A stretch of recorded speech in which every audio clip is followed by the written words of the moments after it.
اللهم صل على سيدنا محمد شفيعنا صلى الله عليه وآله وصحبه وبارك وسلم।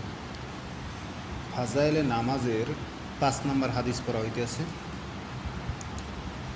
হুজুর সাল্লাল্লাহু আলাইহি ওয়াসাল্লাম ইরশাদ ফরমাইয়াছেন, সবচাইতে নিকৃষ্ট চোর হইল ওই ব্যক্তি যে নামাজের মধ্যেও চুরি করে।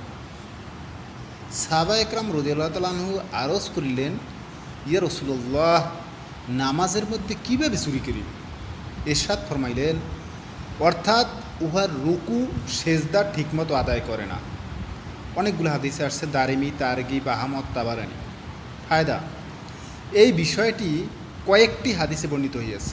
প্রথমত, চুরি কাজটাই চরম ঘৃণার কাজ। চোরকে সকলেই ঘৃণার চোখে দেখে। আবার চুরির মধ্যেও নামাজের রুকু সেজদা ঠিকমতো আদায় না করাকে নিকৃষ্টতম চুরি বলিয়া আখ্যায়িত করিয়াছেন। হজরত আবু দারদা রাদিয়াল্লাহু তাআলা আনহু বলেন, একবার হুজুর সাল্লাল্লাহু আলাইহি সাল্লাম আকাশের দিকে দৃষ্টিপাত করিয়া বলিলেন, এখন দুনিয়া হইতে এলেম উঠিয়া যাওয়ার সময় হইয়াছে। সাহাবী হজরত জিয়াদ রাদিয়াল্লাহু তাআলা আনহু আরজ করিলেন, ইয়া রাসূলুল্লাহ, এলেম দুনিয়া হইতে কীভাবে উঠিয়া যাইবে? আমরা তো কুরআন পড়িতেছি এবং নিজেদের সন্তানদেরকে কুরআন পড়াইতেছি, তাহারা আবার নিজেদের সন্তানদেরকে পড়াইবে, এইভাবে ক্রমাগত চলিতে থাকিবে। হুজুর সাল্লাল্লাহু আলাইহি সাল্লাম ফরমাইলেন, আমি তো তোমাকে বড় বুদ্ধিমান মনে করিতাম। খ্রিস্টান ও ইহুদিরাও তো তৌরাত ও ইনজিল পড়ে ও পড়ায়, কিন্তু ইহা তাহাদের কি কাজে আসিয়াছে?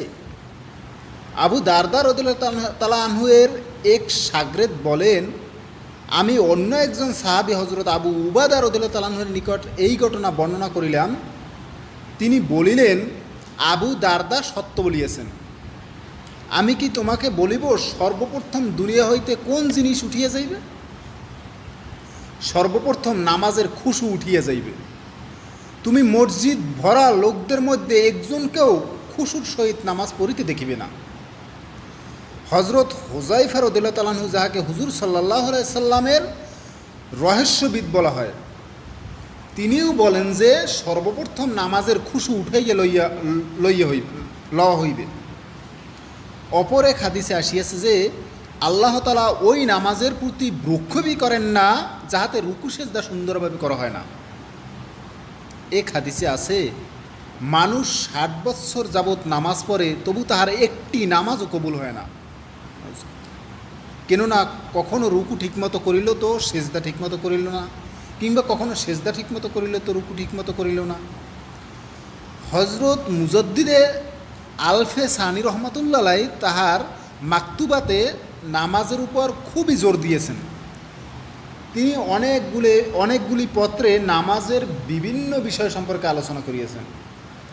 এক পত্রে তিনি উল্লেখ করিয়াছেন, সেজদায় হাতের আঙ্গুলি মিলাইয়া রাখা এবং রুকুর মধ্যে পৃথক রাখার প্রতি গুরুত্ব দেওয়াও জরুরি। কারণ অঙ্গুলি মিলাইয়া রাখা ও পৃথক রাখার হুকুম শরীয়তে অযথা দেওয়া হয় নাই। অর্থাৎ সাধারণ আদবের প্রতি লক্ষ্য রাখা জরুরি।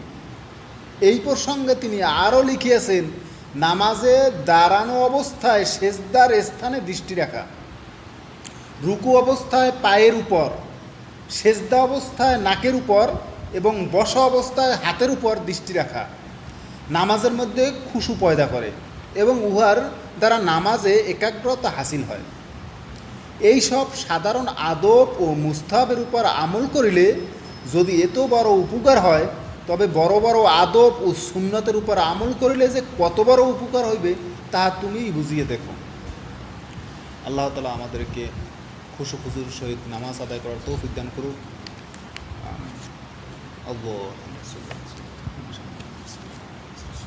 সেক্রেটারি সেদিকে ঘুমাইলেন,